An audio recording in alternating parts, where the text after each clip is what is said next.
എല്ലാ സഹോദരങ്ങൾക്കും ഒരിക്കൽ കൂടി നന്ദി പറയുന്നു. നമുക്ക് ഒന്ന് ചെറുതായിട്ട് പ്രാർത്ഥിക്കാം.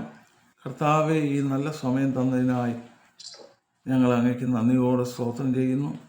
പ്രിയ എല്ലാ ദൈവമക്കൾക്കായിട്ടും ഇവിടെ കർത്താവെ കണ്ണടച്ചിരിക്കുന്ന ദൈവമേ, പലരും പല ഭാരത്തിലും ദുഃഖത്തിലും പ്രയാസത്തിലും ആവുന്നല്ലോ. എന്നാൽ ഞങ്ങളുടെ കർത്താവ്, ഞങ്ങൾ വിശ്വസിക്കുന്ന ദൈവം ഞങ്ങളെ എല്ലാത്തിലും വിടിപ്പാൻ മതിയായവനായതുകൊണ്ട് ഞങ്ങൾ അങ്ങയെ സ്തുതിക്കുന്നു. ഈ പ്രിയപ്പെട്ട അങ്ങയുടെ മക്കളുടെ മേൽ അവിടുത്തെ കരുണയുണ്ടാകണമേ, കൃപയുണ്ടാകണമേ. ഞങ്ങളുടെ പ്രാർത്ഥന അങ്ങേക്ക് പ്രസാദമുള്ള യാഗമായി തീരണമേ. ഞങ്ങളുടെ ദൈവവചനത്തിൻ്റെ ആ ശുശ്രൂഷ അനുഗ്രഹമാകണമേ. ഞങ്ങൾ ഒരു വാക്കുപോലും അങ്ങേക്ക് ഇഷ്ടമല്ലാത്ത ഒരു വാക്കുപോലും സംസാരിക്കല്ലേ. ഞങ്ങൾ അതിന് കർത്താവെ തുനിയല്ലേ. എൻ്റെ അപ്പച്ചൻ്റെ ആത്മാവിൻ്റെ സാന്നിധ്യം, ഞങ്ങളുടെ അപ്പച്ചൻ്റെ ആത്മാവിൻ്റെ സാന്നിധ്യം ഈ സമയത്ത് ഞങ്ങളുടെ എല്ലാവരുടെ മേലുണ്ടാകണമേ. ഏത് ദുഃഖത്തോടോ ഏത് ഭാരത്തോടോ ആണ് ഞങ്ങൾ ഓരോരുത്തരും വന്നിരിക്കുന്നത്, അവയിൽ നിന്നെല്ലാം അപ്പച്ചൻ ഞങ്ങളെ വിടുവിച്ച് അനുഗ്രഹിച്ച് അവിടുത്തെ ഇഷ്ടം ചെയ്തുകൊണ്ട്, പാപത്തെ വെറുത്തുകൊണ്ട്, തിന്മയെ വെറുത്തുകൊണ്ട്, തിന്മയുടെ അധികാരിയായ പിശാചിൻ്റെ ഓരോ തന്ത്രങ്ങളെയും വെറുത്തുകൊണ്ട് ദൈവമേ അങ്ങേക്കായി ജീവിപ്പാൻ എല്ലാവരെയും സഹായിക്കണേ. പ്രത്യേകാൽ കർത്താവ് രോഗത്തിലൊക്കെ ആയിരിക്കുന്ന ആരൊക്കെ ആയിരുന്നാലും പ്രയാസത്തിലായിരിക്കുന്നവരോ അവരെ ഓരോരുത്തരെയും വീണ്ടും ഓർത്ത് പ്രാർത്ഥിക്കുന്നു. വിടുതൽ കൊടുക്കണമേ, അനുഗ്രഹം കൊടുക്കണമേ. അതുപോലെ ഞങ്ങളിവിടെ കേട്ടല്ലോ, ഓരോ ജോലിയുടെ കാര്യത്തിനും ഓരോ കാര്യങ്ങളും അപ്പച്ചാ അവരെല്ലാം ഓർത്ത് പ്രാർത്ഥിക്കുന്നു. അനുഗ്രഹിച്ചാട്ടെ, ഉത്തരമരളിയാട്ടെ. അവിടുന്ന് പ്രാർത്ഥന കേട്ട് ഞങ്ങളെ അനുഗ്രഹിക്കുന്നതിനായി സ്തോത്രം ചെയ്യുന്നു. യേശു ക്രിസ്തുവിൻ്റെ വലിയ നാമത്തിൽ അപേക്ഷിക്കുന്നു. കൃപയോടെ കേൾക്കണം പൊന്നുപിതാവേ. ആമേൻ, ആമേൻ, ആമേൻ. ഒരിക്കൽ കൂടി എല്ലാ ദൈവമക്കൾക്കും, പ്രത്യേക ശ്രേഷ്ഠ ദൈവദാസന്മാർക്കും ക്രിസ്തു യേശുവിൽ സ്നേഹവന്ദനം അറിയിച്ചുകൊണ്ട് നമുക്ക് ചില വേദഭാഗങ്ങൾ, ദൈവത്തിൻ്റെ വചനം ധ്യാനിക്കാം. ഞാൻ ഇന്ന് രാവിലെ എണ്ണിച്ചപ്പോൾ ദൈവത്തിൻ്റെ ഒരു വചനം എനിക്ക് തന്നത്, അതിൽ കൂടി ചില കാര്യങ്ങൾ നമുക്ക് നോക്കാം. ദൈവം നമ്മളെക്കുറിച്ച് ആഗ്രഹിക്കുന്ന എന്താണ്? ദൈവം നമ്മെ എന്തിനാണ് തിരഞ്ഞെടുത്തത്? പലപ്പോഴും നമുക്ക് പല കാര്യങ്ങളും നമ്മൾ ചിന്തിച്ച് പ്രവർത്തിച്ചുകൊണ്ട് പോകുമ്പോഴേ നമുക്ക് നമ്മൾ നോക്കുമ്പോഴേ പല ദൈവമക്കളും അല്ലെങ്കിൽ നമ്മൾ ഓരോരുത്തരും ലക്ഷ്യം തെറ്റിയാണ് ഓടുന്നത് എന്ന് ചിലപ്പോൾ നമുക്ക് അറിയാം. ഓട്ടക്കളത്തിൽ അനേകർ ഓടുന്നുണ്ട്, എന്നാൽ ബിരുദ പ്രാപിക്കുന്നവന് ഏകനെന്ന് പാട്ടുണ്ട്. നമുക്ക് 1 കൊരിന്ത്യർ 9-ാം അധ്യായത്തിൽ അപ്പോസ്തലനായ പൗലോസ് അത് പറയുന്നുണ്ട്. അപ്പം ദൈവം നമ്മളിൽ നിന്ന് ആഗ്രഹിക്കുന്ന എന്താണ്? ദൈവത്തിനായിട്ട് നമ്മളെങ്ങനെ ഒരു മാനപാത്രമായി തീരുവാൻ സാധിക്കും? നമ്മൾ കഴിഞ്ഞ ശനിയാഴ്ച ദൈവം നമ്മളെ സഹായിച്ചു. ദൈവത്തിൻ്റെ ചില വിലയേറിയ വചനം ധ്യാനിക്കുവാൻ നമ്മളെ സഹായിച്ചു ഇരുന്നല്ലോ. ആ വചനം ഓർമ്മയുണ്ടെന്ന് ഞാൻ വിചാരിക്കുന്നു. ആർക്കും can you just tell me, because it is good to ഒന്ന് റിവൈൻഡ് ചെയ്യുന്നത് നല്ലതായിരിക്കും. എപ്പോഴും ഓർമ്മയുണ്ടോ?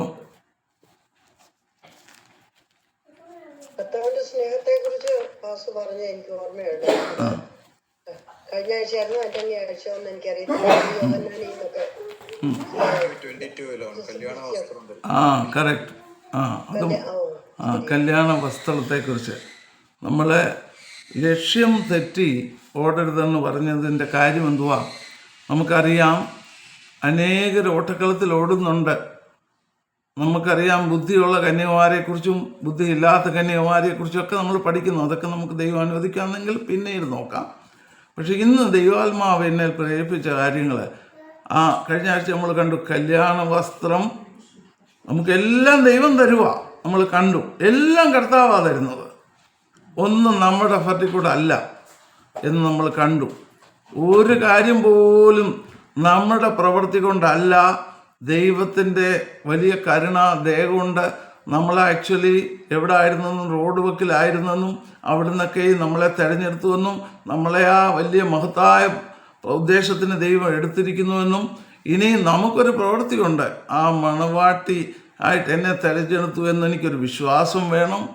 പിന്നെ എൻ്റെ കല്യാണ വസ്ത്രം ഞാൻ ദൈവവചന അടിസ്ഥാന പ്രമാണം, ഞാൻ ആ കല്യാണം ദൈവവചന അടിസ്ഥാന പ്രമാണമെന്ന് അതിനെ അടിസ്ഥാനപ്പെടുത്തി ഞാൻ എങ്ങനെയും ചെയ്താൽ പോരാ. ഇപ്പം നമ്മളൊരു തുണി തയ്ക്കാൻ ഒരു ഒരു ഒരു തയ്യൽക്കാരൻ്റെ അടുത്ത് ചെല്ലുമ്പോഴേ ആ തയ്യൽക്കാരന് എന്തെങ്കിലും ഒന്ന് തയ്ച്ചിഞ്ഞ് തന്നാൽ പോരാ. ആ തയ്യൽക്കാരന് ആ തുണി കൊണ്ടുവരുന്ന ആളിൻ്റെ അല്ലെങ്കിൽ തുണിയുടെ ഉടയവൻ്റെ ഇഷ്ടപ്രകാരം തയ്ച്ച് കൊടുക്കണം. എന്നാലേ അവർക്ക് സന്തോഷമാവത്തുള്ളൂ, പൈസയും കൊടുക്കത്തുള്ളൂ. അല്ലെങ്കിൽ നമ്മളെന്തോ ചെയ്യും, നിങ്ങൾ തന്നെ എടുത്തോ എന്ന് പറഞ്ഞ് നമ്മൾ തിരിച്ച് കൊടുത്തേച്ച് പോരും. അപ്പോൾ നമ്മളത് ഈ ലോകത്തിലേ ആകുന്നു. അപ്പോൾ നമ്മുടെ കല്യാണ വസ്ത്രം നമ്മൾ എങ്ങനെ തയ്യാറാക്കണമെന്ന് കണ്ടു. ഇന്ന് നമുക്ക് ധ്യാനിക്കേണ്ടത് ദൈവത്തിന് എന്നെ എങ്ങനെ ഉപയോഗിക്കാൻ ഒക്കും, എപ്പോഴും ഉപയോഗിക്കാൻ ഒക്കും എന്നാണ് മെയിനായിട്ട്. ഞാൻ ഒരു വാക്യം ആദ്യം വായിക്കാം. എന്നോടൊത്ത് വായിച്ചുകൊണ്ട് യിരെമ്യാവിൻ്റെ പുസ്തകം 23:29 രാവിലെ ഞാൻ എണ്ണിച്ചപ്പോൾ ദൈവം എനിക്ക് അതിന് ഓർമ്മ തന്ന് ഞാൻ ധ്യാനിച്ച ഒരു വാക്യമാണ്. എന്നിട്ട് നമുക്ക് മെയിനായിട്ട് ചില കാര്യങ്ങൾ നോക്കാം. യിരെമ്യാവിൻ്റെ അപ്പം എന്തുവായി ദൈവവചനമെന്ന് 23:29 എന്റെ വചനം തീ പോലെയും പാറയെ തകർക്കുന്ന ചുറ്റിക പോലെയും അല്ലയോ എന്ന് യഹോവയുടെ അരുളപ്പാട്. എന്റെ വചനം എന്തുവാന്നാ പറയുന്നേ? തീ പോലെയും പാറയെ തകർക്കുന്ന ചുറ്റിക പോലെയും. സഹോദരങ്ങളെ, ഇങ്ങനെ ഒന്ന് ഓർത്തോണം. ഈ ദൈവവചനം എടുക്കുമ്പോഴേ ഇത് അങ്ങനെ എടുക്കാനുള്ള അല്ല. അപ്പൊ ഈ ദൈവവചനം ഞാൻ എങ്ങനെ പറയേണ്ടത്, ഈ ദൈവവചനം ഞാൻ എങ്ങനെ അനുസരിക്കേണ്ടത്, വളരെ ശ്രദ്ധയോടായിരിക്കണം. പലരും എന്താ പറ്റുന്ന അവരുടെ ആത്മീയ ജീവിതത്തിൽ അഭിവൃദ്ധി, ഗ്രോത്ത്, ഇന്ന് അഭിവൃദ്ധി എന്ന് പറയുന്ന ആത്മീയത്തിൽ വിചാരിക്കുന്നത് പൈസയും പിന്നെ മുതലും ബിൽഡിങ്ങും ഒക്കെ വരുമ്പോഴാണ് പല ആൾക്കാരും വിചാരിച്ചിരിക്കുന്ന അവരുടെ ആത്മീയ അഭിവൃദ്ധി നടന്നുകൊണ്ടിരിക്കുകയാണെന്ന്. അല്ലെന്നല്ല, ദൈവം നേരായി നടക്കുന്നവർക്ക് എല്ലാ നന്മകളും കൊടുക്കും, ഇല്ലെന്നല്ല. എന്നാൽ ഏറ്റവും സമൃദ്ധിയായ അനുഗ്രഹം ആത്മീയമായിട്ട് നമ്മൾ വളരുന്നതാണ്. അതാണ് ഏറ്റവും അനുഗ്രഹം. അതില്ലെങ്കിൽ മറ്റുള്ളത് കൊണ്ടൊന്നും യാതൊരു അർത്ഥവുമില്ല. ദൈവത്തിൻ്റെ വചനത്തിൽ ഇന്ന് എന്തോ പറഞ്ഞേക്കുന്നത്, അതിൻ്റെ ആ 23:28 ഒന്ന് വായിച്ചാട്ടെ.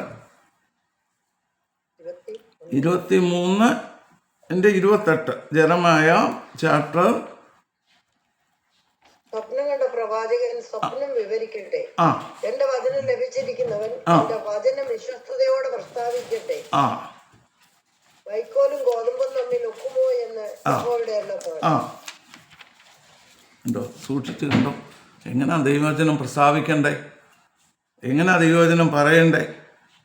സ്വപ്നം ദൈവം വെളിപ്പെടുത്തുവാണെങ്കിൽ അവന് അത് വിശ്വസ്തയോടെ പ്രസ്താവിക്കട്ടെ.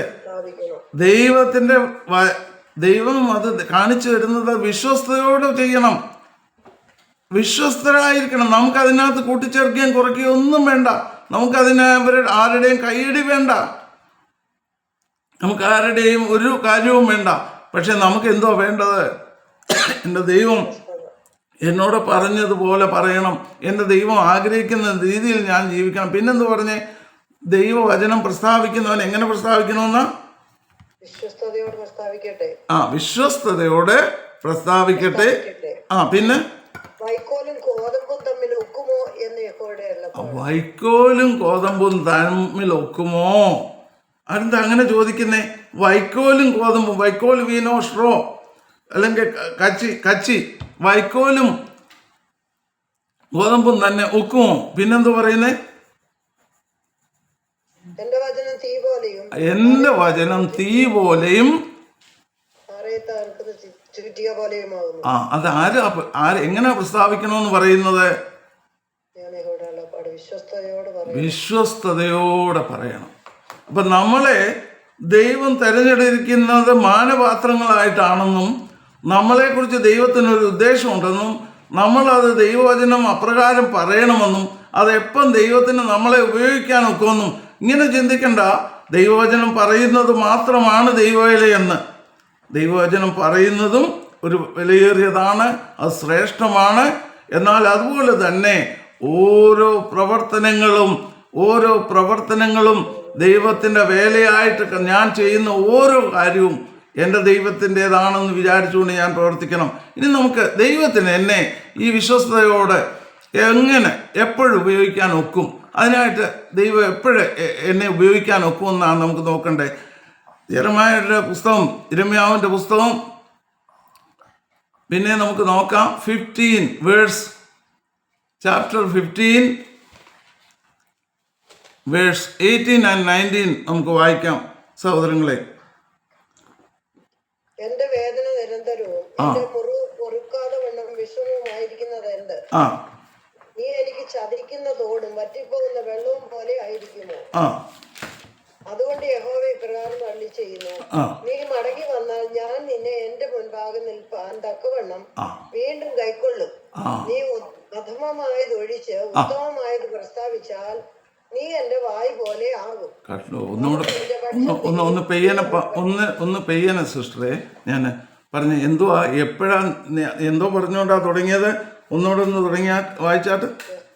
15 എന്റെ വേദന നിരന്തരവും എന്റെ മുറിവ് പൊറുക്കാതെ വണ്ണം വിഷമവും ആയിരിക്കുന്ന എന്ത്?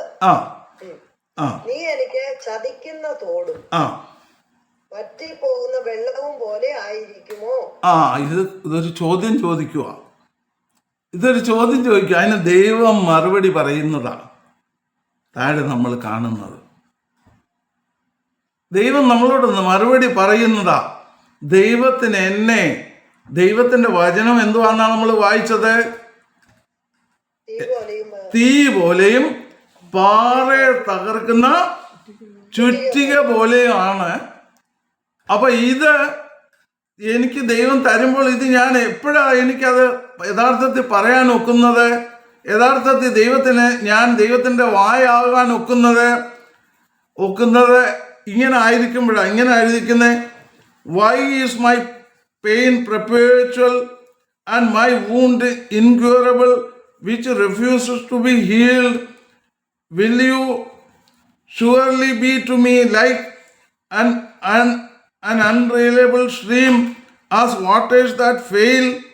Then എന്നിട്ട് ഉത്തരം പറയുന്ന കേട്ടാട്ട് ദൈവം പറയുക, therefore thus says the Lord, if you return, then I will bring you back. You shall stand before me if you take out the precious from the vial. Hallelujah. എപ്പോഴാ ദൈവത്തിന് നമ്മെ ഉപയോഗിക്കാൻ ഒക്കുന്നത്? ഒന്നാമത് മടങ്ങി വരണം. എല്ലാവരും പലപ്പോഴും നമ്മൾ എന്തുവാ ചെയ്യുന്നത്? ദൈവത്തോട് ചോദ്യം ചോദിച്ചുകൊണ്ടിരിക്കുന്ന അവസ്ഥയാ. എന്നാൽ യഥാർത്ഥത്തിൽ ഞാൻ മടങ്ങി വരികയും വേണം. പിന്നെന്ത് വേണം? Then I will bring you back. You shall stand before me if you take out the precious from the vial. എപ്പോഴാ? If you take out the precious from the vial. അധമമായത്. അപ്പൊ ഒരു ചിന്ത വരും, എന്നിൽ എന്തോ അധമമായിട്ടുള്ളത്, എന്നിൽ എന്തോ കുറവ്.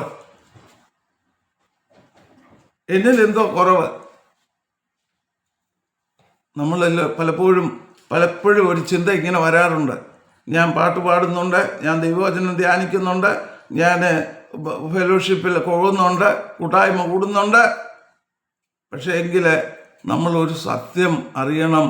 എന്നിലെന്ന് വെച്ചാൽ എൻ്റെ ജഡത്തിൽ ഒരു നന്മയും വസിക്കുന്നില്ല. എന്നിലെന്ന് വെച്ചാൽ എൻ്റെ ജഡത്തിൽ ഒരു നന്മയും വസിക്കുന്നില്ല. ഞാൻ ഇച്ഛിക്കാത്ത തിന്മ എത്ര ചെയ്യുന്നത്. അയ്യോ, ഞാൻ എത്ര അരിഷ്ട മനുഷ്യൻ.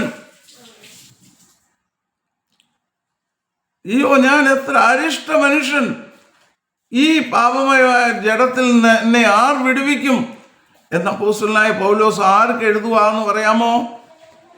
ആർക്കാ ഇത് എഴുതിയത്? റോമർക്ക് എഴുതിയ ലേഖനത്തിൽ പറയുക. റോമർക്ക് എഴുതിയ ലേഖനത്തിൽ പറയുക. ഒന്നുകൂടെ നോക്കിയേ. എന്തിനാ ഞാൻ ഇത് വീണ്ടും വീണ്ടും ഓർപ്പിക്കുന്നതെന്ന് അറിയാമോ പ്രിയപ്പെട്ടവരെ? നമ്മളെ തന്നെ ദൈവസന്നിധിയിൽ നമുക്ക് താഴ്ത്തുവാനും മറ്റുള്ളവരെ നമ്മളെക്കാൾ ശ്രേഷ്ഠരെന്ന് എണ്ണുവാനും ആ ദൈവത്തിന് നമ്മളെ തക്ക സമയത്ത് ഉയർത്തുവാനും ദൈവത്തിന് സാധിക്കുന്നത് നാം ഈ ഒരു അക്നോളജ്മെന്റ്, ഈ ഒരു സമർപ്പണം നമ്മുടെ ജീവിതത്തിൽ, നമ്മുടെ എന്ന് പറയുന്നത് പ്രത്യേക എൻ്റെ ജീവിതത്തിൽ വരുമ്പോഴാണ് ഇത് സാധിക്കുന്നതെന്ന്. ഞാനതൊന്ന് വായിക്കാം, ഒന്ന് നോക്കി, നമുക്കൊന്ന് വായിക്കാം. എന്തുവാന്ന് നോക്കേ വേഴ്സ്. അയ്യോ, ഞാൻ അരിഷ്ട മനുഷ്യൻ, ഈ മരണത്തിന് അധീനമായ ശരീരത്തിൽ നിന്ന് എന്നെ ആർ വിടുവിക്കും. അതിന്റെ 18 പോലെ ഒന്ന് വായിക്കാം, അല്ലെങ്കിൽ 14 പോലെ വായിച്ചാൽ, 14 പോലെ വായിച്ചാട്ട്. റോമർ 7:14 പോലെ. ന്യായപ്രമാണം ആത്മീയം എന്ന് നാം അറിയുന്നുവല്ലോ. ഞാനോ ജഡമയൻ, പാപത്തിന്റെ ദാസനായി വിൽക്കപ്പെട്ടവൻ തന്നെ. ഞാൻ ആരാ? ഞാൻ ജഡമയൻ. What is the meaning of ജഡമയൻ? But I am carnal, sold under sin. Is it that I am believing that? ഒരിക്കലേ ഞാൻ ഒരിടത്ത് പ്രസംഗിച്ചുകൊണ്ട് ദൈവവചനം പറയുമായിരുന്നു. ഞാൻ ഈ വചനം പറഞ്ഞപ്പോൾ അവിടെ വേറൊരു ദൈവദാസൻ ഇരുന്നു. അദ്ദേഹത്തിന് പെട്ടെന്ന് ദേഷ്യം വന്നു. വീണ്ടും ജനിച്ചു, ആത്മാഭിഷേകം പ്രാപിച്ചു, ഇപ്പോഴും ഞാൻ പാപമയനാണെന്നോ ജഡമയനാണെന്നോ എന്നൊക്കെ അദ്ദേഹത്തിന് പെട്ടെന്ന് ദേഷ്യം വന്നു. പക്ഷെ ഇത് ആരാ എഴുതിയിരിക്കുന്നതെന്ന് അറിയാമോ? ഞാനല്ല എഴുതിയത്. ദൈവത്തിൻ്റെ പരിശുദ്ധാത്മാവിനാൽ അപ്പോസ്തലനായ പൗലോസ് റോമർക്ക് എഴുതിയ ലേഖനത്തിൽ ഈ 7ഉം 8ഉം ഈ റോമാലേഖനത്തിൻ്റെ ഏറ്റവും കാതലായ അധ്യായങ്ങളാണ്. അതിനകത്ത് ഇങ്ങനെ എഴുതിയിരിക്കുന്നത്. എഴുതിയിരിക്കുന്നത് എന്നിട്ട് 14 എന്തുവാ? ഞാൻ എന്തുവാന്നാ? I am carnal, sold under sin. എന്നിട്ട് 15-ാമത്തെ വാക്യം വായിച്ചാട്ട്. ഞാൻ പ്രവർത്തിക്കുന്നത് ഞാൻ അറിയുന്നില്ല. ഞാൻ ഇച്ഛിക്കുന്നത്, ഞാൻ സഹോദരങ്ങളെ ചോദിക്കാം, ഒരു കാര്യം ചെയ്യും. ഞാൻ ഇച്ഛിക്കുന്നതല്ല, ഞാൻ ഇച്ഛിക്കാത്തതാ ചെയ്യുന്നത്. നമുക്ക് ആർക്കെങ്കിലും ഇഷ്ടമുണ്ടോ ദേഷ്യപ്പെടുന്നത്? ഇഷ്ടമുണ്ടോ? ദേഷ്യപ്പെടുന്നവർ, ഇഷ്ടമുള്ളവർ അവിടുന്ന് ഒന്ന് കൈ കാണിച്ചായിരുന്നേ ഞാൻ നോക്കാമായിരുന്നു. പക്ഷെ ഇപ്പോൾ ഇവിടെ ഓൺലൈൻ ആയതുകൊണ്ട് നമുക്ക് കാണാൻ ഒക്കത്തില്ല. നമുക്ക് കോപപ്പെടുന്നത് ഇഷ്ടമാണെന്നോ? അല്ല. നമുക്ക് കള്ളം പറയുന്നത് ഇഷ്ടമാണെന്നോ? അല്ല. നമുക്ക് ആരെങ്കിലും വഴക്ക് പറയുന്നത് ഇഷ്ടമാണെന്നോ? അല്ല. നമുക്ക് അസൂയപ്പെടുന്നത് ഇഷ്ടമാണെന്നോ? അല്ല. നമുക്ക് വേണ്ടാത്തത് കാണുന്നത് ഇഷ്ടമാണെന്നോ? അല്ല. എല്ലാം അല്ലായേ ഉള്ളൂ, ഇഷ്ടമല്ല. പക്ഷേ പലപ്പോഴും നമുക്ക് ഇഷ്ടമല്ലാത്തതാണ് നമ്മൾ ചെയ്യുന്നത്. അപ്പോൾ നമ്മൾ ഇങ്ങനെയും പറയും, ഞങ്ങളുടെ സാഹചര്യം അങ്ങനായതുകൊണ്ടാണ് ഞങ്ങൾ അങ്ങനെയൊക്കെ ചെയ്തു പോകുന്നതെന്ന്. ഞങ്ങളുടെ സാഹചര്യങ്ങൾ അങ്ങനെ ആയതുകൊണ്ടാണ് ഞങ്ങൾ അങ്ങനെ ചെയ്തു പോകുന്നത് എന്ന് പലപ്പോഴും നമ്മൾ പറയുന്നത് കാണാം. പലരും പറയുന്നത് നമ്മുടെ സാഹചര്യങ്ങൾ എബോവ് അവർ സിറ്റുവേഷൻ അവർ ലോർഡ് ജീസസ് ക്രൈസ്റ്റ്. നമ്മുടെ കർത്താവ് എല്ലാ സാഹചര്യങ്ങൾക്കും എബോവ്, എൻ്റെ കരം പിടിച്ച് എന്നെ നടത്തുവാൻ മതിയായവനായ ദൈവമാണ്. ആ ദൈവസന്നിധിയിൽ ഞാൻ എന്നെ താഴ്ത്തുമ്പോൾ എനിക്ക് ഇത് സാധിക്കും. എന്തോ എഴുതിയിരിക്കുന്നേ? 15-ാമത്തെ വാക്യം എന്തോ അയച്ച്.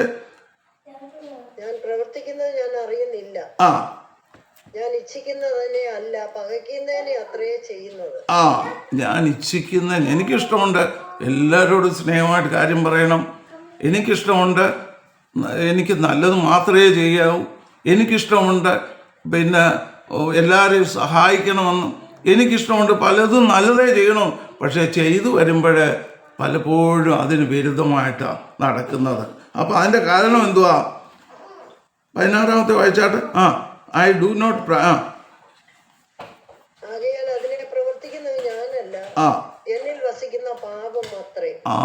ഒന്ന് നോക്കിയേ സിസ്റ്ററെ, ഒന്ന് നോക്കിയ സഹോദരങ്ങളെ, ഇത് പ്രവർത്തിക്കുന്ന ആരാ? എന്നിൽ വസിക്കുന്ന പാപമത്രേ. അപ്പം നോക്കിയേ, നമ്മുടെ ശരീരത്തിലെ 2 നിയമം നടന്നുകൊണ്ടിരിക്കുക. ഒന്ന് ജഡത്തിൻ്റെ നിയമം, 2 ദൈവത്തിൻ്റെ ആത്മാവിൻ്റെ നിയമം.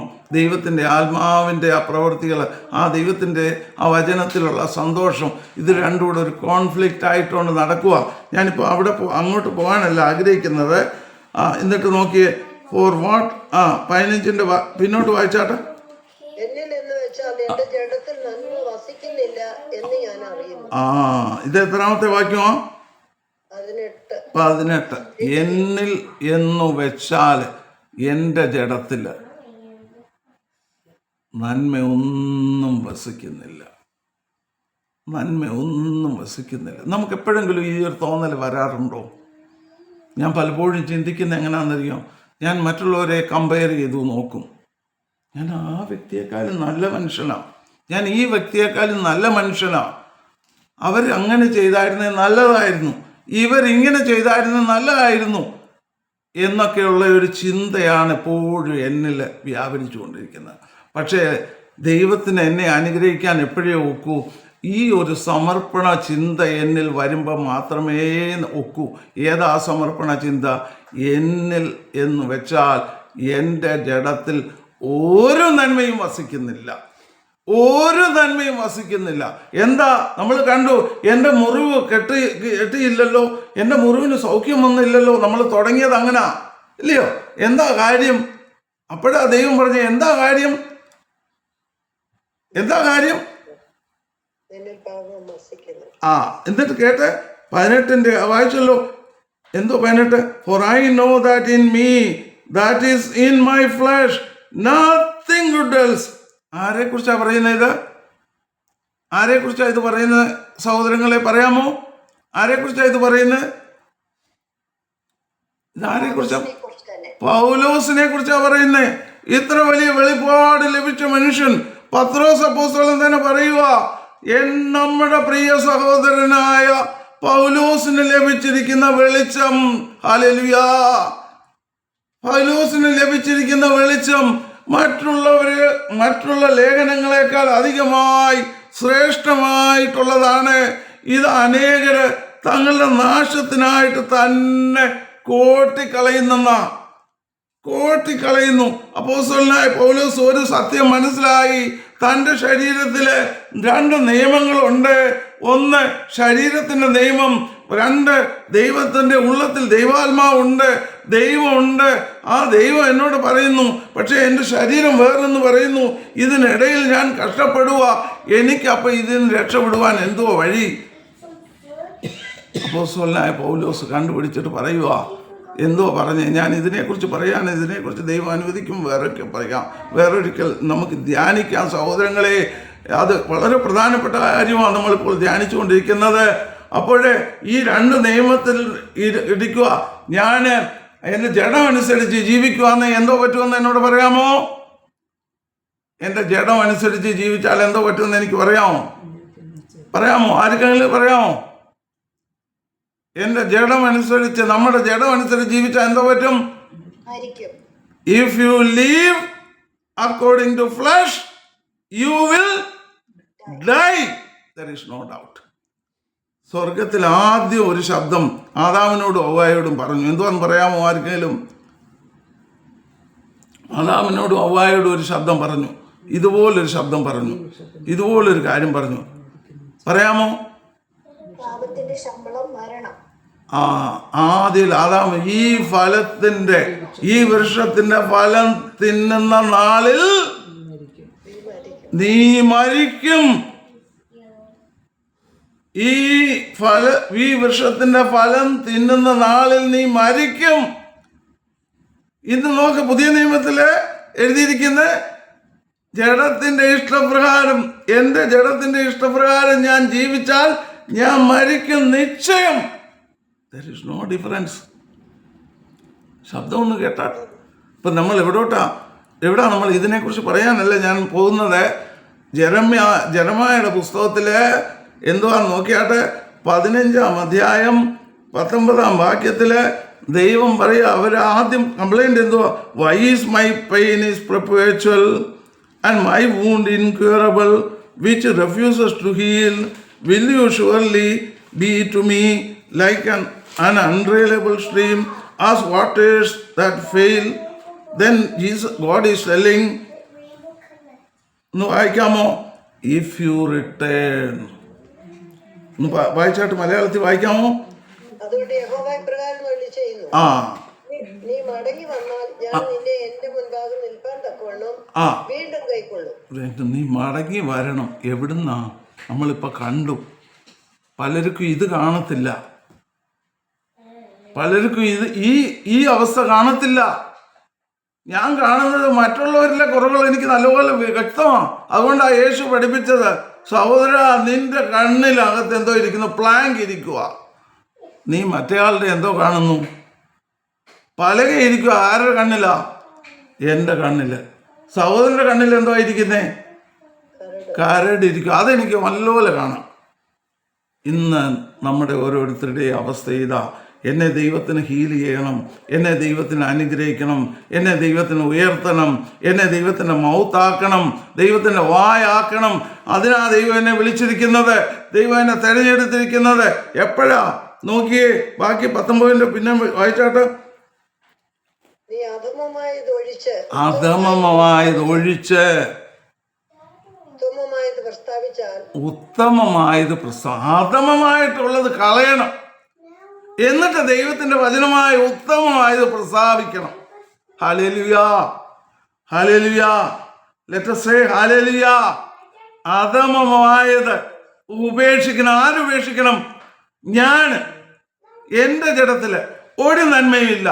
എൻ്റെ കർത്താവേ, എന്നെ സഹായിക്കണമേ അത് ഉപേക്ഷിക്കാൻ.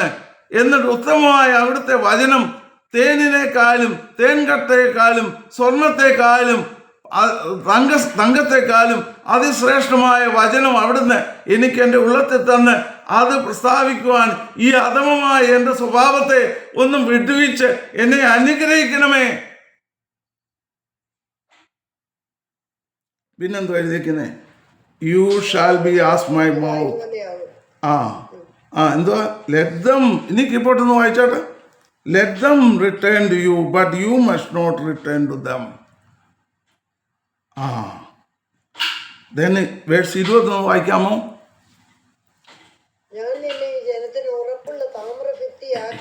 ദൈവത്തിന് നമ്മളെ സാധാരണ രീതിയിലല്ല സഹോദരങ്ങളെ നമ്മളെ ആക്കിയിരിക്കുന്നത്. ദൈവത്തിന് താമ്രഭിത്തി. We know that. Bronze wall എന്ന ഇംഗ്ലീഷിൽ എഴുതിയേക്കുന്നത്. Bronze wall. And I will make you to this people a fortified bronze wall, and they will fight against you, but they shall not prevail against you. For I am with you to save you and deliver you, says the Lord. I will deliver you from the hand of the wicked. I will redeem you from the grip of the terrible. 20-21 വായിക്കാമോ?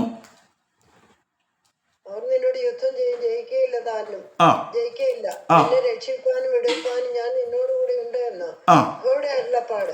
ഞാൻ നിന്നെ ദുഷ്ടന്മാരുടെ കയ്യിൽ നിന്ന് വിടുവിക്കുകയും നിഷ്കണ്ടകന്മാരുടെ കയ്യിൽ നിന്ന് വീണ്ടും കൊള്ളുകയും ചെയ്യും. ആമേൻ, ആമേൻ. ഇനി നമുക്ക് ഇനിയും 1 പത്രോസിലോട്ട് നമുക്ക് പോകാം. നോക്കിയേ, ദൈവം നമ്മളെ എന്തോ ആക്കാനാ? ദൈവം എന്തോ ആക്കാനാ? അതിനു മുമ്പ് 1 പത്രോസിലേക്ക് പോകുന്നതിന് മുമ്പ് 2 തിമോത്തി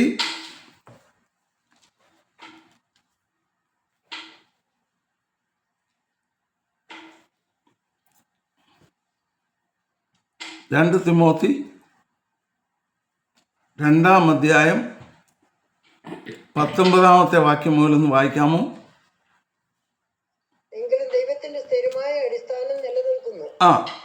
കർത്താവ് തനിക്കുള്ളവരെ അറിയുന്നു എന്നും കർത്താവിന്റെ നാമം ഉച്ചരിക്കുന്നവനെല്ലാം അനീതി വിട്ടകന്നു കൊള്ളട്ടെ എന്നും ആകുന്നു അതിന്റെ മുദ്ര.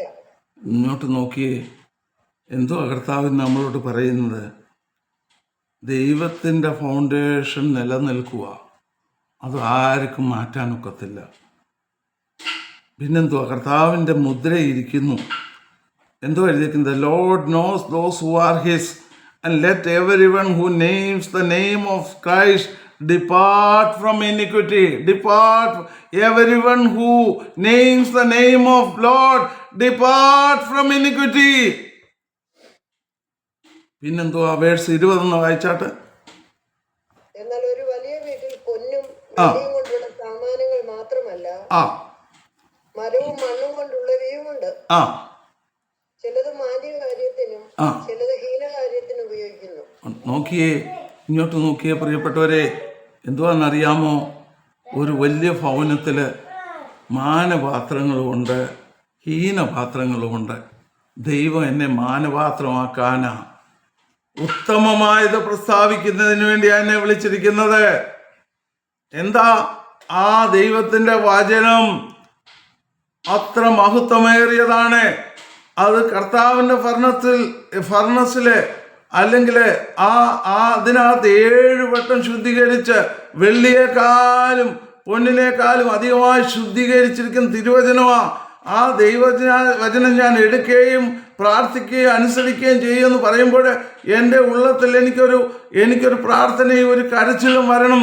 ദൈവമേ, എന്നിൽ എന്ന് വെച്ചാൽ എൻ്റെ ജഡത്തിൽ ഒരു നന്മയും വസിക്കുന്നില്ല. കർത്താവേ, എന്നെ ഉത്തമമായത് പ്രസ്താവിക്കുവാന്, പറയുവാന്, പ്രാർത്ഥിപ്പാന്, അനുസരിപ്പാന് എന്നെ സഹായിക്കണമേ, എന്നെ വിശുദ്ധീകരിക്കണമേ. ഇങ്ങോട്ട് നോക്കിയേ.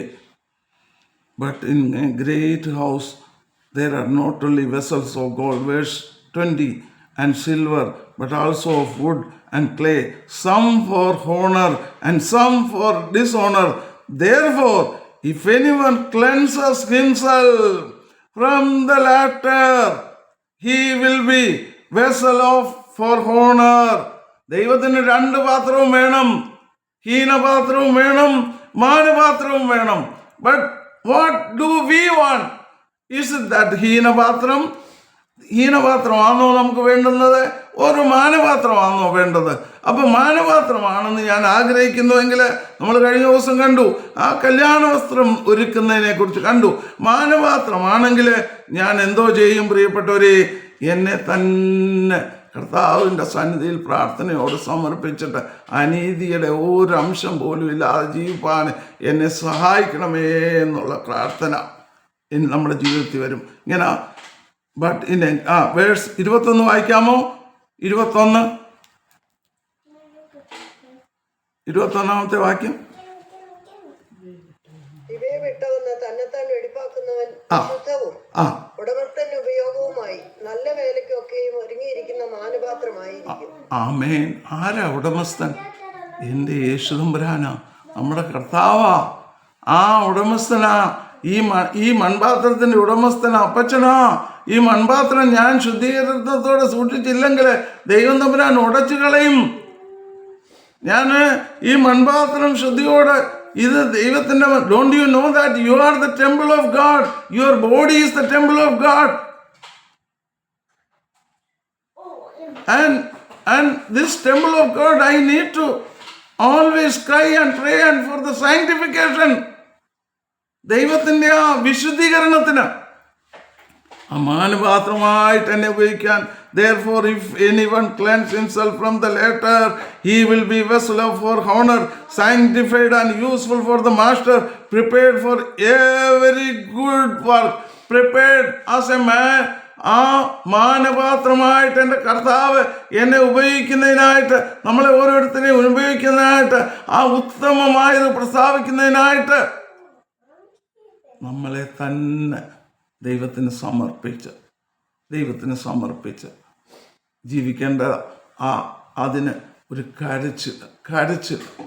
നമ്മൾ ഇന്ന് ദൈവദാസം പ്രാർത്ഥിക്കുന്ന സമയത്ത് ഒരു കാര്യം ഇന്നൊരു ഒരു ബ്രദർ ഇവിടെ വന്ന് പറഞ്ഞ ചില കാര്യങ്ങൾ സംസാരിച്ചപ്പോൾ ഞാൻ പറയുമായിരുന്നു, ദൈവത്തിന് എന്നോട് കൂടെ ആയിരിക്കണം. എപ്പോഴാ ദൈവത്തിന് എന്നോട് കൂടെ ആയിരിക്കണം എന്ന് പറയാൻ ഒക്കുമോ? ദൈവത്തിന് എന്നോട് കൂടെ ആയിരിക്കണം. എപ്പോഴാ ആയിരിക്കാമെന്ന് പറയാമോ? പലരും വിചാരിച്ചിരിക്കുന്നത് എങ്ങനെ എപ്പോഴാ ദൈവത്തിന് എന്നോട് കൂടെ ആയിരിക്കാൻ ഒക്കുന്നതെന്ന് പറയാമോ? വിശുദ്ധ ജീവിതം നയിക്കുമ്പോൾ. Praise the Lord. അതോടൊപ്പം തന്നെ സിസ്റ്ററെ വേറൊരു കാര്യം കൂടെ നോക്കിയാട്ടെ. സങ്കീർത്തനം 34:17-18 വാക്യം ഒന്ന് വായിച്ചാട്ടെ. 34. അപ്പം ദേവദാസൻ പറഞ്ഞു നമ്മൾ പ്രയാസങ്ങളും കഷ്ടങ്ങളും അത് ഉറച്ചു നിൽക്കണമെന്ന്. അത് നോക്കിയാട്ടെ. കിട്ടിയോ? അത് 34:17-18. ആ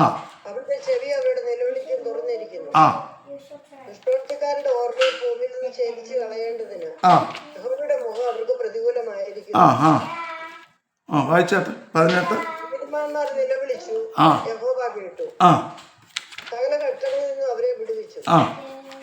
പിന്നെ ആർക്കാ യഹോവ സമീപസ്ഥൻ? ഹൃദയം നുറുങ്ങിയവർക്ക് യഹോവ സമീപസ്ഥൻ. മനസ്സ് തകർന്നവരെ അവൻ രക്ഷിക്കും. എപ്പോഴാ യഹോവ എൻ്റെ സമീപസ്ഥം ആയിരിക്കുന്നത്? എപ്പോഴാ? ഞാൻ ഹൃദയം നുറുങ്ങിയിരിക്കുമ്പോഴാ. എപ്പോഴാ എൻ്റെ ഹൃദയം നുറുങ്ങുന്നത്? എൻ്റെ ജീവിതത്തിൽ കഷ്ടതകളും പ്രയാസങ്ങളും ദുഃഖങ്ങളും രോഗങ്ങളും ഒക്കെ വരുമ്പോഴും ഞാൻ അപ്പോൾ ചിന്തിക്കും, കർത്താവേ ഞാൻ പ്രാർത്ഥിക്കുന്നുണ്ട്, ഞാൻ ദൈവവചനം വായിക്കുന്നുണ്ട്, കണ്ണുനീര് കൊണ്ട് ഞാൻ വിതയ്ക്കും. അപ്പോഴ് എൻ്റെ ദൈവം എന്നോട് കൂടെ ഇരിപ്പുണ്ട്. എൻ്റെ ദൈവം അനുവദിക്കുന്നു ചില കാര്യങ്ങൾ. എൻ്റെ ജീവിതത്തിൽ ചില കാര്യങ്ങൾ കർത്താവ് അനുവദിക്കുന്നു. ഇത് എനിക്ക് ദൈവം അനുവദിച്ച് തരുന്നത് എന്തിനാണെന്നറിയാമോ? എൻ്റെ ദൈവത്തിന് എന്നോട് കൂടെ ആയിരിക്കണം. ഇനി നമുക്ക് 1-2 വാക്യം കൂടെ വായിച്ചു വെച്ച് ഞാൻ നിർത്താം. 1 പത്രോസ് 4-ാം അധ്യായം 8-ാമത്തെ വാക്യം പോലെ നമുക്കൊന്ന് നോക്കാം. ദൈവം നമ്മൾ നോക്കിക്കൊണ്ട് വന്നിരുന്ന എന്തുവാ? ദൈവത്തിൻ്റെ മാനപാത്രങ്ങളായിട്ട് നമ്മളെ ദൈവം തിരഞ്ഞെടുത്തിരിക്കുക. അപ്പം എനിക്കൊരു ശുദ്ധീകരണം ആവശ്യമാണ്. എനിക്ക് എൻ്റെ ജീവിതത്തിൽ ആ അധമമായത് മാറ്റണം. അതിനുവേണ്ടി പ്രാർത്ഥിക്കണം. നമുക്കറിയാം നമ്മുടെ കർത്താവായ യേശു ക്രിസ്തുവിന്റെ തങ്കരക്തത്താൽ ഞങ്ങളുടെ സകല പാപങ്ങൾ ശുദ്ധീകരിക്കുന്നു. അപ്പോൾ ആ ദൈവത്തിൻ്റെ പരിശുദ്ധാത്മാവിനാൽ നാം ഓരോ ദിവസവും പ്രാർത്ഥിച്ച് നമ്മൾ ഓരോ ദിവസവും ആ ശുദ്ധീകരണത്തിനായിട്ട് കരയണം. എന്നിട്ട് പിന്നെ കീഴ്പോട്ട് എഴുതിയിരിക്കുന്ന എന്തുവാ? 4:8 മുതൽ ഒന്ന് വായിക്കാമോ? ആ 7 മുതൽ വായിക്കാം. 7 മുതൽ വായിക്കാം. എന്നാൽ എല്ലാറ്റിന്റെയും അവസാനം സമീപിച്ചിരിക്കുന്നു. ആകയാൽ പ്രാർത്ഥനയ്ക്ക് സുബോധമുള്ളവരും നിർമ്മതരുമായിരിപ്പീൻ. സകലത്തിനു മുമ്പേ തമ്മിൽ ഉറ്റ സ്നേഹം ഉള്ളവരായിരിപ്പീൻ. സ്നേഹപാപം കൊണ്ട് ബഹുത്വത്തെ മറയ്ക്കുന്നു. എന്തുവാന്നാ പറഞ്ഞേക്കുന്നേ? സ്നേഹം പാപം കൊണ്ട്. ഇങ്ങോട്ട് നോക്കിയേ. ഏറ്റവും പ്രധാനപ്പെട്ട ഒരു കാര്യമായിട്ട് എല്ലാം പ്രാർത്ഥനയിൽ കൂടി കണ്ണുനീരോടുകൂടി ദൈവത്തിന് സമർപ്പിക്കണം. പിന്നെ അതിലെല്ലാം ഉപരി വേറൊരു കാര്യം വേണം. And above all things have fervent love for one another, for love will cover multitude of sins. Love will cover multitude of sins. എനിക്ക് എൻ്റെ കുഞ്ഞിനോടൊരു സ്നേഹമുണ്ടെങ്കിൽ ആ കുഞ്ഞ് ചെയ്യുന്ന തെറ്റിനെ എല്ലാം ഞാൻ വലിച്ചു വാരിയിടത്തില്ല. പ്രാർത്ഥനയിൽ കൂടി പ്രാർത്ഥനയോട് അത് പറഞ്ഞു കൊടുക്കുക. അതിനെ രക്ഷിക്കാൻ നോക്കും. എൻ്റെ ദൈവവും ഇത് തന്നെ നമ്മൾ ഓരോരുത്തരും ചെയ്യേണ്ട ഒരു കാര്യമാണ്. പ്രാർത്ഥനയിൽ കൂടി ആ ദൈവസ്നേഹത്തിൽ കൂടി ആ ദൈവസ്നേഹം വരുമ്പോൾ ഞാൻ എന്ത് ചെയ്യും? ആ സ്നേഹത്തിൽ കൂടി ആ തെറ്റുകളെ മറ്റുള്ളവരുടെ മുമ്പിൽ വലിച്ചു കീറി കാണിക്കുകയല്ല. പിന്നെന്തോ ഞാൻ ചെയ്യും? ഞാൻ ആ തെറ്റും കുറവും അത് ഞാൻ സൂക്ഷ്മതയോടെ അവർക്ക് പറഞ്ഞു മനസ്സിലാക്കി പ്രാർത്ഥനയിൽ കൂടി അത് നേരിടും. മറയ്ക്കുമെന്നാണ് എഴുതിയിരിക്കുന്നത്. എങ്ങനെ എഴുതിയിരിക്കുന്നത്? And above all things. അപ്പം നമുക്കൊരു കാര്യം നമ്മൾ മനസ്സിലാക്കണം. യഥാർത്ഥത്തിൽ ഒരാൾ നമ്മളെ സ്നേഹിക്കുകയാണെങ്കിൽ അവരെന്തുവാ ചെയ്യുന്നത്? യഥാർത്ഥത്തിൽ നമ്മളോട് കാര്യങ്ങൾ പറഞ്ഞു വരുന്നവർ എങ്ങനെയാണെന്ന് നമുക്ക് മനസ്സിലാക്കാൻ സാധിക്കും. ഇവിടെ ഇങ്ങനെ എഴുതിയേക്കുക, and above all things have fervent love for one another, for love will cover a multitude of sins. പിന്നെന്തുവാ 9-ാമത്തെ വാക്യം? പിറുപിറുപ്പ് കൂടാതെ തമ്മിൽ അതിഥി സൽക്കാരം ആചരിപ്പീൻ. പിറുപിറുപ്പ് കൂടാതെ തമ്മിൽ അതിഥി സൽക്കാരം ആചരിപ്പീൻ. ഓരോരുത്തരും വരം ലഭിച്ചതുപോലെ വിവിധമായുള്ള ദൈവകൃപയുടെ നല്ല ഗൃഹവിചാരകന്മാരായി അതിനെ കൊണ്ട് അന്യോന്യം ശുശ്രൂഷിപ്പീൻ. കേട്ടോ, എന്തുവാന്ന് ലഭിച്ചത്? വരം ലഭിച്ച വരമാണ്. എൻ്റെ സ്വഭാവം എന്തുവാ? ഒരു ഗുണവും ഇല്ലാത്തവനാ, ഒരു നന്മയും വസിക്കാത്തവനാ. അപ്പൊ എനിക്ക് വല്ല ഉണ്ടെങ്കിൽ ഇന്ന് എന്തുവാ? എൻ്റെ ദൈവം തന്ന ദാനമാ, എൻ്റെ ദൈവം തന്ന വരമാ. എനിക്കൊരാളോട് നല്ലതായിട്ട് കാര്യം പറയാൻ ഒക്കുമോ? ദൈവം തന്ന ദാനമാ. എനിക്കിതൊരു നല്ല പാട്ട് പാടാൻ ഒക്കുന്നോ? എൻ്റെ ദൈവത്തിൻ്റെ ദാനമാ. എനിക്ക് ദൈവത്തിൻ്റെ വചനം പറയാൻ ഒക്കുമോ? ഇത് ദൈവത്തിൻ്റെ ദാനമാ. എനിക്കൊരാൾക്ക് ഒരു തുള്ളി വെള്ളം കൊടുക്കാൻ ഒക്കുമോ? If you give a glass of cold water to little one of mine, you by no means lose your reward എന്നാ എഴുതിയേക്കുന്നത്. എങ്ങനെയാ ചെയ്യേണ്ടതെന്നാ പറയുന്നത്? എങ്ങനെയാ 10-ാമത്തെ വാക്യം നിൽക്കുന്നേ? വാക്യം ഓരോരുത്തരും വരം ലഭിച്ചതുപോലെ വിവിധമായുള്ള ദൈവകൃപയുടെ നല്ല ഗൃഹവിചാരകന്മാരായി ഇത് പുരുഷന്മാർക്ക് മാത്രമല്ലേ സഹോദരങ്ങളെ, സിസ്റ്റേഴ്സിനും ഓരോരുത്തർക്കും, അവർക്ക് ഓരോരുത്തർക്കും ഉണ്ടൊരു മിനിസ്ട്രി. ഓരോരുത്തരും മനസ്സിലാക്കേണ്ട കാര്യമാണ്. എന്നിട്ട് ഇവിടെ എഴുതിയിരിക്കുന്നത്, as a good stewards of the manifold grace of God, manifold grace of God, അങ്ങനെ എഴുതിയിരിക്കുന്നത്. പിന്നെന്തുവാ? 12 വരെ വായിച്ചാട്ടെ. ഗൃഹവിചാരകന്മാരായി അതിനെ കൊണ്ട് അന്യോന്യം ശുശ്രൂഷിപ്പീൻ. 11 വരെ മതി. പ്രസംഗിക്കുന്നുവെങ്കിൽ ദൈവത്തിന്റെ അരുളപ്പാട് പ്രസ്താവിക്കുന്നു എന്ന പോലെയും. ഇങ്ങോട്ട് നോക്കിയേ, വേറൊരു പ്രധാനപ്പെട്ട കാര്യം. ഞാനിന്ന് നിങ്ങളോട് ദൈവവചനം പറയുമ്പോൾ, അല്ലെ വേറൊരു കർത്താവിൻ്റെ ദാസനോ അല്ലെങ്കിൽ ദൈവമക്കൾ ദൈവവചനം പറയുമ്പോൾ ഞാൻ എന്തോ പറയുന്നതാട്ടാ? ദൈവത്തിൻ്റെ അരുളപ്പാടാ പറയേണ്ടത്. എൻ്റെ ബുദ്ധിയിലിട്ടൊന്നും എനിക്ക് പറയണ്ട, എൻ്റെ കഴിവിൽ ആശ്രയിച്ച് എനിക്കൊന്നും പറയണ്ട. എൻ്റെ ദൈവം എന്നോട് ഇന്ന് എന്തുവാ സംസാരിക്കുന്ന അത് പറയുക, പ്രാർത്ഥിക്കുക. ഓറേക്കിൾസ് ഓഫ് ഗോഡ്, ഓറേക്കിൾസ് ഓഫ് ഗോഡ്. എന്നിട്ട് പിന്നെന്തുവാ? ഒരുത്തൻ ശുശ്രൂഷിക്കുന്നുവെങ്കിൽ ദൈവം നൽകുന്ന പ്രാപ്തിക്ക് ഒത്തവണ്ണവും ആകട്ടെ. ഒരുവൻ ശുശ്രൂഷിക്കുകയാണെങ്കിൽ പിന്നെന്തുവാന്നാ പറഞ്ഞേ? പ്രാപ്തിക്ക് ഒത്തവണ്ണവും ആകട്ടെ. എല്ലാറ്റിലും ദൈവം യേശുക്രിസ്തു മൂലം മഹത്വപ്പെടുവാൻ ഇടവരട്ടെ. എല്ലാറ്റിലും യേശുക്രിസ്തു മുഖാന്തരം ദൈവം മഹത്വപ്പെടണം. ഞാൻ ചെയ്യുന്നത് എൻ്റെ യേശുക്രിസ്തു മുഖാന്തരം എൻ്റെ ദൈവം തമ്പുരാൻ മഹത്വപ്പെടണം. എന്നെ ദൈവം വിളിച്ചിരിക്കുന്ന ഈ മാനപാത്രമായിട്ടാ, വെസൽ ഓഫ് ഹോണർ, ഉത്തമമായ അധമമായത് ഉപേക്ഷിച്ച്, removing the while from the precious and speaking truth in love, growing like Jesus Christ in everything.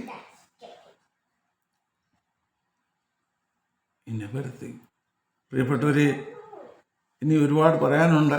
എങ്കിൽ തന്നെയും ഞാനിവിടെ ചുരുക്കട്ടെ. നമ്മളെ തന്നെ ഇന്ന് ഒന്ന് ശോധന ചെയ്യാം. ദൈവാത്മാവ് നമ്മളെ തന്നെ ഒന്ന് ശോധന ചെയ്ത് നമുക്ക് നോക്കാം, നമുക്കൊന്ന് ചിന്തിക്കാം. കർത്താവേ, ദൈവമേ, അവിടുത്തെ വചനം എങ്ങനെയുള്ളതാണെന്നാണ് നമ്മൾ ധ്യാനിച്ചത്. അവിടുത്തെ വചനം തീയാണെന്നും പാറയെ പിളർക്കുന്നതാണെന്നും നമ്മൾക്ക് എബ്രായർക്ക് എഴുതിയ ലേഖനത്തിൽ അറിയാം. അതെഴുതിയിട്ടുണ്ട്, ഇരുവാൾ വായ്ത്തലുള്ള വാൾ പോലെയാകുന്നുവെന്ന്. അപ്പോൾ ആ ദൈവവചനം എനിക്ക് എടുക്കുവാനും പറയുവാനും എന്നിൽ ഒരുപാട് കുറവുകളുണ്ട് കർത്താവേ. അല്ലെങ്കിൽ ഞാൻ ദൈവത്തിൻ്റെ ഓരോ ശുശ്രൂഷ ചെയ്യുവാൻ നമ്മുടെ ഭവനത്തിൽ പലരും വിചാരിക്കുന്ന പുൽപ്പറ്റി നിൽക്കുന്നത് മാത്രമാണ് ദൈവ ശുശ്രൂഷ എന്ന്.